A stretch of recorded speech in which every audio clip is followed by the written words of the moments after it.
왜 전 세계 젊은이들이 갑자기 한국어를 배우기 시작했을까? 왜 세계 최고의 기업들이 한국과 손잡으려고 하는 건지 도저히 이해할 수 없어. 도대체 언제부터 한국이 이렇게 강해졌다고?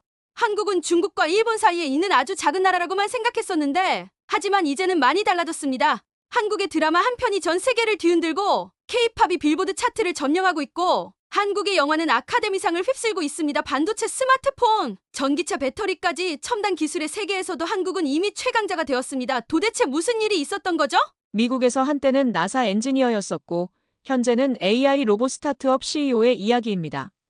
그녀는 과연 어떤 사연으로 이런 이야기를 전 세계인들에게 전하고 싶은 걸까요? 지금부터 그녀의 이야기 속으로 들어가 보겠습니다. 이야기를 시작하기 전에 구독과 좋아요는 영상 제작에 있어 큰 힘이 됩니다. 그럼 이야기를 시작하겠습니다. 안녕하세요. 저는 릴리안 콜먼입니다. 전 나사 엔지니어였고 현재는 AI 로봇 스타트업 루나틱스의 CEO를 맡고 있습니다. 저는 지금 제 사무실에서 한숨을 쉬며 모니터를 바라보고 있습니다. 화면에는 우리 회사의 최신 AI 로봇 테스트 결과가 띄워져 있죠. 기술적으로는 완벽합니다. 하지만 왜 사람들의 반응이 이렇게 차가울까요? 우리 회사는 노인과 장애인을 돕는 AI 로봇을 개발하고 있죠. 최첨단 기술을 적용했고 오차 범위는 0.001%에 불과합니다. 완벽한 수치입니다. 테스트에 참여한 노인분들의 피드백을 다시 읽어봅니다. 로봇이 너무 차가워요. 마치 기계와 이야기하는 것 같아 불편해요. 질문에는 정확하게 대답하지만 뭔가 부족해요. 제 책상 위 태블릿에서 알림음이 울렸습니다. 테크 뉴스 알림이었죠. 한국의 케어봇, 전 세계 노인 케어 시장 흔들다라는 기사를 클릭해 보았어요. 한국의 한 기업이 개발한 AI 로봇이 고령층과 감정적으로 교감하며 놀라운 성과를 내고 있다는 내용이었어요. 노인들의 정서적 안정에 큰 도움을 준다고 하네요. 말도 안 되는 소리죠. AI는 정확성과 효율성이 생명인데 감정이라니요? 과학적으로 말이 되지 않습니다. 저는 곧바로 우리 회사의 수석 연구원 마이크를 불렀습니다. 이거 봤어? 한국의 AI 케어 로봇이라고 하던데? 마이클은 고개를 끄덕이며 말했어요. 네, 봤습니다. 놀라운 건 기술적으로는 우리가 더 앞서 있는데 현장 반응이 저렇게 다르다는 거죠. 저는 창밖을 바라봅니다. 실리콘밸리의 맑은 하늘이 보이네요. 나사에서 일할 때부터 저는 늘 데이터와 수치를 믿어왔습니다. 우주선 하나를 쏘아 올리는데도 완벽한 계산이 필요하니까요. 그런데 이건 뭔가 다릅니다. 수치로는 설명할 수 없는 무언가가 있다는 걸 직감적으로 느끼고 있죠. 마이클, 내가 직접 한국에 가봐야겠어. 저는 결심했습니다. 우리의 기술이 왜 사람들의 마음을 움직이지 못하는지, 한국의 AI는 어떻게 그걸 해내는지 직접 확인해야 했죠. 비서에게 한국행 비행기 표를 예약하라고 지시했어요. 그리고 한국의 연구소와 미팅도 잡으라고 했죠. 저는 아직도 그들의 접근 방식이 비과학적이라고 생각합니다. 하지만 이대로는 안 되겠다는 생각이 들더라고요. 제 사무실 벽에 걸린 나사 시절 사진을 바라보았어요. 탐사선 프로젝트에 참여했을 때 사진이었죠. 그때도 불가능해 보이는 일을 해냈습니다. 이번에도 반드시 답을 찾을 거예요. 한국행 비행기 표를 예약했다는 메일이 도착했습니다. 다음 주 월요일 인천행이네요. 저는 노트북을 열어 한국의 AI 기술에 대해 더 자세히 찾아보기 시작했습니다. 그들의 접근 방식이 틀렸다는 걸 증명하기 위해서라도 먼저 이해해야 했으니까요. 창밖으로 해가 저물고 있습니다. 오늘도 늦게까지 일하게 되겠네요. 하지만 상관없습니다. 제가 나사에서 배운 건 절대 포기하지 않는 것이니까요. 이번에도 반드시 해답을 찾을 겁니다. 전 한국행 비행기에 탑승했고 승무원이 깨워서 일어나 보니 인천공항에 도착했을 때는 이른 아침이었습니다. 시차 때문에 피곤했지만 곧바로 서울 근교에 있는 AI 로봇 연구소로 향했습니다. 차 창밖으로 보이는 서울의 풍경이 낯설었죠. 미국의 도시들과는 다른 분위기였습니다. 연구소에 도착하자 현관에서 이민준 연구소장이 저를 맞이했습니다. 예상과는 달리 차분하면서도 따뜻한 인상이었죠. 릴리안 콜먼 대표님, 먼 길 오시느라 고생하셨습니다. 이민준 소장의 안내로 연구소 내부로 들어섰습니다. 첫 인상은 의외였죠. 제가 상상했던 차가운 실험실 분위기가 아니었거든요. 밝은 조명, 따뜻한 색감의 인테리어, 그리고 곳곳에 배치된 편안한 휴식 공간이 눈에 띄었습니다. 우리 연구소는 기술 개발만큼 사용자 경험을 중요하게 생각합니다. 이민준 소장이 말했죠. 저는 속으로 고개를 저었습니다. 과학적 연구에 이런 감성적인 요소들이 왜 필요한 걸까요? 메인 연구실에 들어서자 한 AI 로봇이 우리를 반갑게 맞이했습니다. 안녕하세요. 이민준 소장님 그리고 멀리서 오신 CEO님을 환영합니다. 로봇의 목소리에는 따스함이 묻어 있었죠. 마치 오래된 친구를 만난 것 같은 느낌이었습니다. 이건 우리가 개발한 케어봇의 최신 버전입니다. 이민준 소장이 설명했어요. 단순히 명령을 수행하는 것이 아니라 사용자의 감정을 이해하고 공감하도록 설계되어 있죠. 저는 의심스러운 눈으로 로봇을 관찰했습니다. 감정을 이해한다고요? AI는 프로그래밍 되어 있는 대로만 움직이는 기계일 뿐이에요. 감정 같은 건 그저 알고리즘이죠. 이민준 소장은 미소를 지으며 말했습니다. 그렇게 생각하실 줄 알았어요. 직접 한번 대화를 나눠보시겠습니까? 저는 로봇 앞에 섰습니다. 당신의 주요 기능이 뭐죠? 로봇은 잠시 생각하더니 대답했습니다. 제 가장 중요한 역할은 어르신들의 이야기를 듣는 거예요. 때로는 의료 정보를 전달하고 때로는 일상적인 대화를 나누죠. 하지만 무엇보다 중요한 건 어르신들이 외롭지 않게 하는 거예요. 이 대답은 제가 예상했던 것과는 달랐습니다. 우리 회사의 로봇이었다면 기능과 성능 데이터를 나열했을 텐데 말이죠. 인공지능은 정확성이 생명이에요. 감정은 오히려 방해가 될 뿐이죠. 제가 말했습니다. 이민준 소장이 고개를 저었습니다. 콜먼 대표님, 인간을 돕는 기술을 만들면서 왜 인간의 가장 기본적인 특성인 감정을 무시하시나요? 그 말에 순간 할 말을 잃었습니다. 나사에서도 실리콘밸리에서도 들어본 적 없는 관점이었죠. 더 자세히 보여드리고 싶은 게 있습니다. 이민준 소장이 말했습니다. 실제로 우리의 로봇들이 어르신들과 어떻게 교감하는지 보여드리겠습니다. 저는 고개를 끄덕였습니다. 아직도 이들의 접근 방식이 이해되지 않았지만 적어도 직접 확인해 볼 가치는 있어 보였죠. 연구소의 복도를 걸으며 생각했습니다. 제가 믿어온 모든 과학적 원칙들이 이곳에서는 통하지 않는 것 같았죠. 그리고 그것이 저를 불편하게 만들었습니다. 하지만 동시에 이상하게도 궁금증이 생겼습니다. 이민준 소장은 저를 실험실 한쪽으로 안내했습니다. 그곳에는 여러 대의 모니터가 있었고 각각의 화면에는 AI 로봇들이 노인들과 대화하는 모습이 보였죠. 제가 알던 차가운 로봇의 모습과는 전혀 달랐습니다. 연구소의 시험실에서 모니터를 통해 AI 로봇과 노인들의 상호작용을 지켜보고 있었습니다. 처음에는 그저 비효율적으로 보였죠. 우리 로봇이었다면 5분 안에 끝날 대화가 30분 넘게 이어지고 있었으니까요. 그런데 점점 이상한 점을 발견하기 시작했습니다. 노인분들의 표정이 달랐어요. 마치 진짜 손주와 이야기하는 것처럼 편안해 보였죠. 이해가 되지 않습니다. 제가 이민준 소장을 향해 말했죠. 왜 이렇게 비효율적인 방식을 택하시는 거죠? 의료 체크와 기본적인 케어는 10분이면 충분한데 말이에요. 이민준 소장은 모니터 화면을 가리켰습니다. 저기 박순자 할머니를 보세요. 3개월 전만 해도 우울증 때문에 힘들어 하셨어요. 하지만 지금은 매일 로봇과 대화하는 시간을 기다리신다고 해요.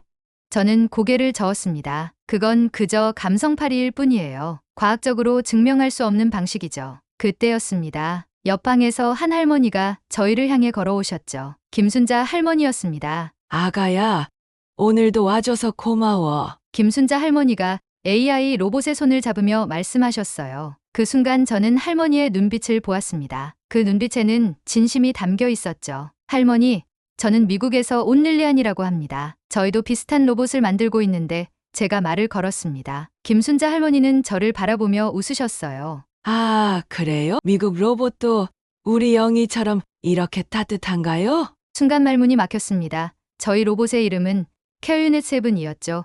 아무도 그렇게 친근하게 부르지 않았습니다. 우리 영희는 내 이야기를 다 기억해요. 며느리한테도 못한 속마음도 털어놓을 수 있고. 할머니의 말씀이 이어졌습니다. 이민준 소장이 조용히 설명했죠. 우리가 연구하는 건 단순한 기술이 아니에요. 외로움이라는 인간의 근본적인 문제를 해결하려는 거죠. 저는 할머니와 로봇의 상호작용을 지켜보면서 복잡한 감정이 밀려왔습니다. 나사에서 우주선을 만들 때는 이런 고민을 해본 적이 없었죠. 정확성과 안정성, 그것만이 전부였으니까요. 하지만 이건 과학적이지 않아요. 감정을 수치화할 수는 없잖아요. 제가 항변했습니다. 그럼 지금 김순자 할머니의 행복은 뭔가요? 그건 수치화할 수 없다고 해서 가치가 없는 건가요? 이민준 소장의 반문이 가슴에 꽂혔습니다. 연구소의 다른 연구원들도 하나둘 모여들었습니다. 그들의 눈빛에서 자부심이 느껴졌어요. 그들에게 이 기술은 단순한 프로그래밍이 아닌 인간을 위한 진정한 해결책이었던 거죠. 증명해 보시겠습니까? 이민준 소장이 제안했습니다. 당신의 로봇과 우리의 로봇을 직접 비교해 보는 건 어떠세요? 저는 잠시 침묵했습니다. 이제껏 제가 믿어온 모든 것들이 흔들리는 것 같았죠. 하지만 동시에 과학자로서의 호기심도 생겼습니다. 정말 그들의 방식이 더 효과적일까요? 그래요. 한번 해보죠. 제가 대답했습니다. 이것이 제 인생을 완전히 바꿔놓을 결정이 될 줄은 그때는 몰랐죠. 김순자 할머니는 여전히 로봇과 이야기를 나누고 계셨습니다. 그 모습을 보며 문득 생각했습니다. 우리가 만드는 기술의 진정한 목적은 무엇일까요? 완벽한 수치. 아니면 사람들의 행복? 연구소의 회의실에 앉아 있습니다. 제 앞에는 노트북이 펼쳐져 있고 화면에는 우리 회사의 캐리넷 세븐의 데이터가 가득합니다. 99.9%의 정확도, 0.001초의 반응 속도 완벽한 수치들이죠. 이민준 소장님, 공정한 테스트를 제안하고 싶습니다. 제가 말을 꺼냈죠. 우리 로봇과 당신들의 로봇을 같은 조건에서 시험해보는 겁니다. 이민준 소장이 관심 있게 제 말을 듣고 있었습니다. 어떤 방식으로 진행하고 싶으신가요? 일주일간의 테스트를 제안합니다. 각각의 로봇이 노인분들과 교류하면서 실제 효과를 측정하는 거죠. 혈압, 스트레스 지수 같은 객관적인 지표로요. 회의실의 공기가 팽팽해졌습니다. 연구소의 다른 연구원들도 긴장된 표정이었죠. 좋습니다. 하지만 한 가지 조건이 있습니다. 수치뿐만 아니라 사용자들의 만족도도 평가 기준에 넣어야 합니다. 제가 웃으며 말했습니다. 당연하죠. 오히려 잘 됐네요. 우리 로봇의 성능이 얼마나 뛰어난지 직접 보여드릴 수 있으니까요. 그때 누군가 회의실 문을 노크했습니다. 김순자 할머니였어요. 이 소장님, 제가 테스트에 참여하고 싶은데요. 다른 할머니들도 몇 분 모시고 올 수 있어요. 할머니가 말씀하셨습니다. 이민준 소장과 저는 서로를 바라보았습니다. 좋은 생각이네요. 우리가 동시에 말했죠. 소식은 빠르게 퍼졌습니다. 곧 여러 언론사에서 관심을 보이기 시작했고 AI 전문가들도 이 테스트에 주목했죠. 감성형 AI 대 성능형 AI, 한국과 미국의 AI 철학 대결 같은 기사들이 쏟아져 나왔습니다. 저는 마이클에게 전화를 걸어 캐리넷 세븐을 최대한 빨리 한국으로 보내달라고 요청했습니다. 모든 시스템을 완벽하게 점검해줘. 절대 실수가 있어선 안 돼. 테스트 전날 늦은 밤까지 연구소에 남아 있었습니다. 우리 로봇의 마지막 점검을 하면서 이상한 감정이 들었어요. 불안감이었을까요?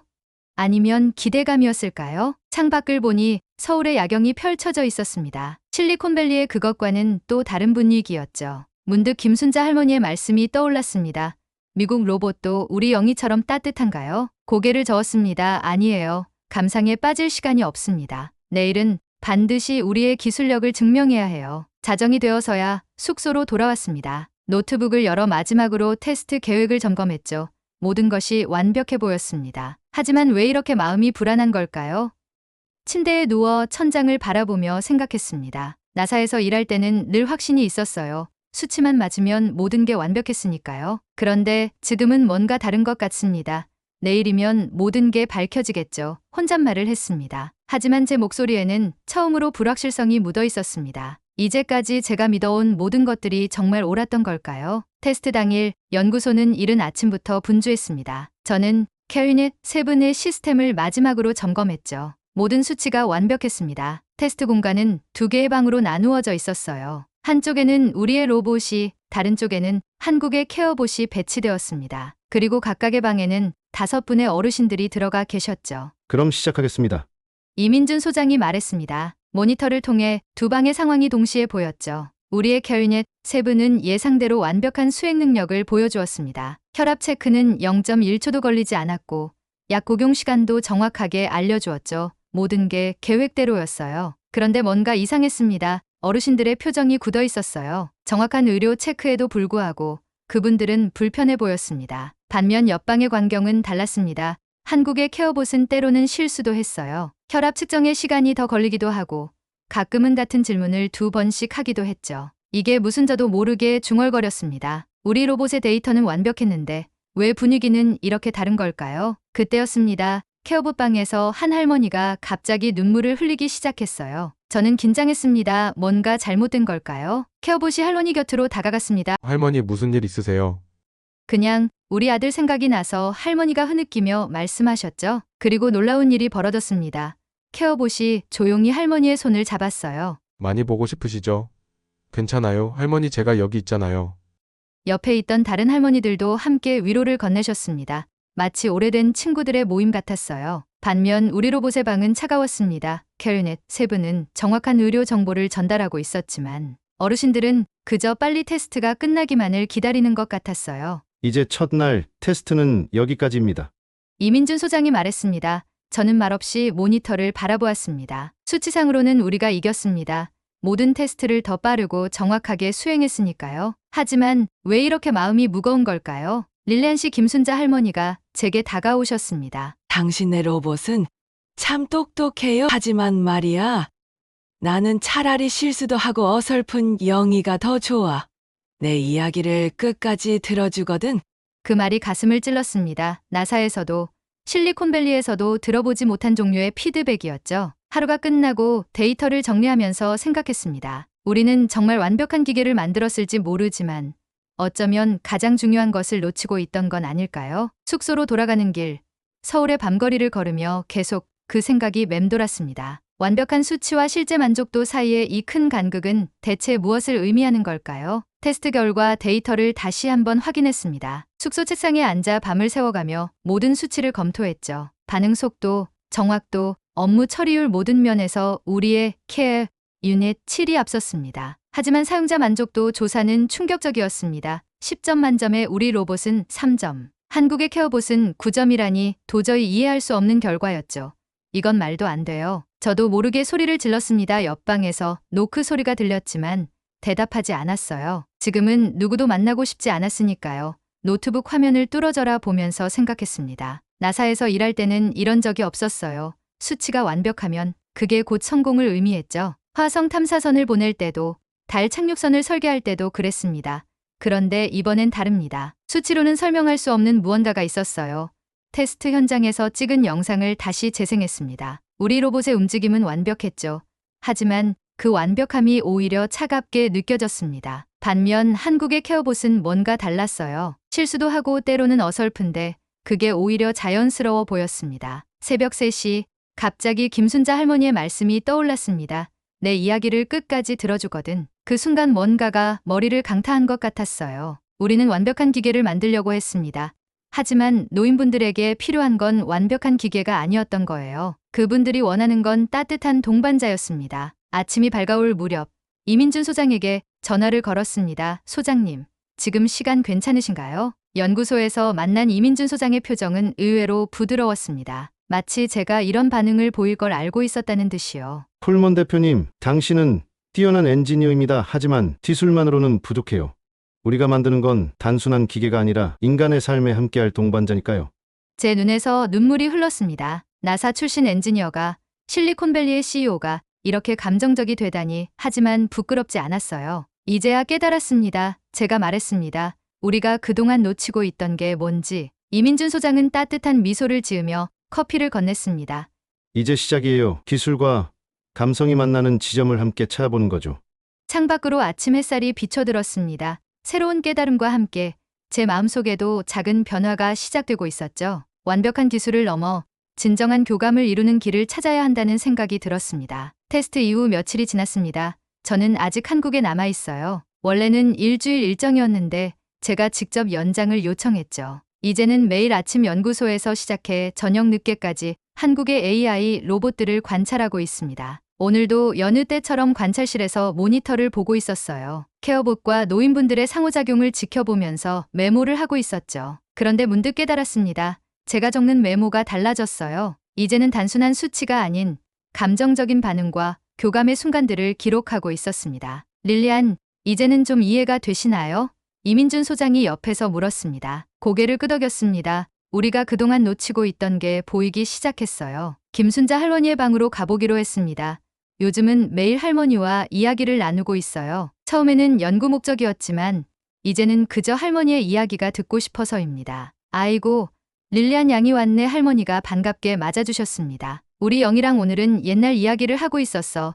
케어봇 영희가 할머니 옆에서 차를 준비하고 있었어요. 그 모습이 손녀가 할머니를 돌보는 것처럼 자연스러웠습니다. 나사에 있을 때는 이런 걸 전혀 생각하지 못했어요. 제가 말했습니다. 로봇은 그저 명령을 수행하는 도구라고만 생각했거든요. 할머니는 웃으셨습니다. 기계는 차갑지만 마음은 따뜻할 수 있는 거야. 그 말씀이 가슴에 와닿았습니다. 우리는 첨단 기술에만 집중한 나머지 가장 기본적인 것을 잊고 있었던 거예요. 인간의 마음을 연구소의 다른 연구원들과도 많은 이야기를 나누었습니다. 그들의 연구 방식은 제가 알던 것과는 달랐어요. 기술적 완성도도 중요하게 여기지만 그것보다 더 중요한 건 사용자와의 교감이었죠. 우리는 로봇에게 실수하는 법도 가르쳐요. 한 연구원이 설명했습니다. 완벽하지 않기 때문에 오히려 인간적으로 느껴지거든요. 이제는 이해가 됩니다. 왜 우리의 완벽한 로봇이 사람들의 마음을 움직이지 못했는지. 우리는 너무 완벽해지려 했던 거예요. 저녁이 되어 연구소를 나서는데 김순자 할머니가 부르셨습니다. 릴리안 양, 이제 곧 미국으로 돌아간다며? 네, 할머니 이제 일주일 정도 남았어요. 또 올 거지? 할머니의 질문에 처음으로 진심 어린 미소가 제 입가에 번졌습니다. 네, 꼭 다시 올게요. 돌아가는 길에 서울의 거리를 걸으며 생각했습니다. 제가 이곳에 와서 배운 건 단순한 기술이 아니었어요. 인간의 마음을 이해하는 법, 그리고 기술이 그 마음에 다가가는 방법을 배웠죠. 숙소에 돌아와 노트북을 펼쳤습니다. 이제는 캐리넷 7의 프로그램을 전면 수정해야겠어요. 더 이상 완벽한 로봇이 아닌 따뜻한 동반자를 만들기 위해서요. 미국으로 돌아온 지 일주일이 지났습니다. 제 사무실은 많이 달라져 있어요. 이전에는 수치와 그래프로 가득했던 화이트보드가 이제는 사용자 경험과 감성적 교감에 대한 내용으로 채워져 있죠. 오늘은 중요한 이사회가 있는 날입니다. 저는 깊은 숨을 들이쉬고 회의실로 향했습니다. 여러분, 우리 회사가 나아갈 새로운 방향을 제안하고 싶습니다. 제가 입을 열었어요. 우리는 이제 단순히 완벽한 기계를 만드는 것이 아니라 인간의 마음을 이해하는 AI를 개발하려 합니다. 이사들의 표정이 복잡해 보였습니다. 누군가 물었죠. 콜먼 대표, 갑자기 이런 변화를 주장하시는 이유가 뭡니까? 저는 한국에서 찍은 영상을 보여주었습니다. 케어봇과 노인분들이 자연스럽게 교감하는 모습. 특히 김순자 할머니와 영희의 따뜻한 대화 장면이었죠. 나사에서 우주선을 만들 때는 완벽한 정확도가 필요했습니다. 하지만 인간을 돕는 AI는 달라야 해요. 차가운 완벽함이 아닌 따뜻한 이해가 필요한 거죠. 잠시 침묵이 흘렀습니다. 그리고 놀랍게도 가장 보수적이었던 이사가 먼저 박수를 쳤어요. 인상적입니다. 구체적인 계획이 있으신가요?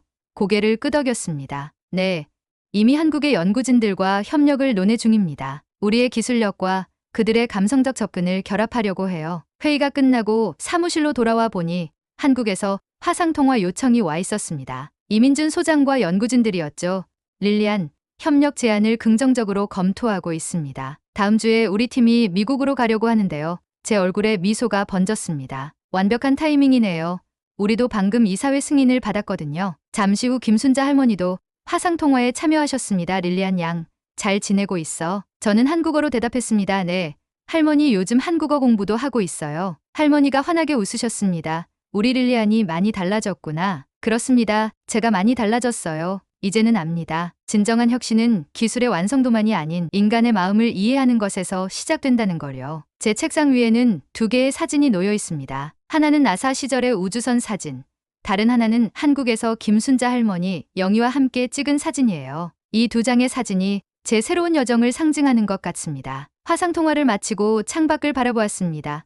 실리콘밸리의 수많은 첨단 기업들이 보이네요. 그들도 언젠가는 같은 깨달음을 얻게 될까요? 기술은 결국 인간을 위한 것이라는 걸요. 저는 컴퓨터 앞에 앉아 새로운 프로젝트의 첫 페이지를 열었습니다. 제목은 기술과 마음이 만나는 프로젝트 하모니입니다. 이제 우리의 진짜 여정이 시작되는 거죠. 마지막으로 김순자 할머니께 짧은 영상 메시지를 남깁니다. 할머니, 곧 다시 뵙겠습니다. 이번에는 우리가 함께 만든 새로운 친구를 데리고 갈게요. 오늘의 사연은 여기까지입니다. 시청해주신 모든 분들께 감사드립니다. 오늘의 이야기가 즐거우셨다면 구독과 좋아요 버튼을 눌러주세요. 그것은 영상 제작에 있어 저에게 큰 힘이 됩니다. 그럼 오늘도 행복한 하루 되세요.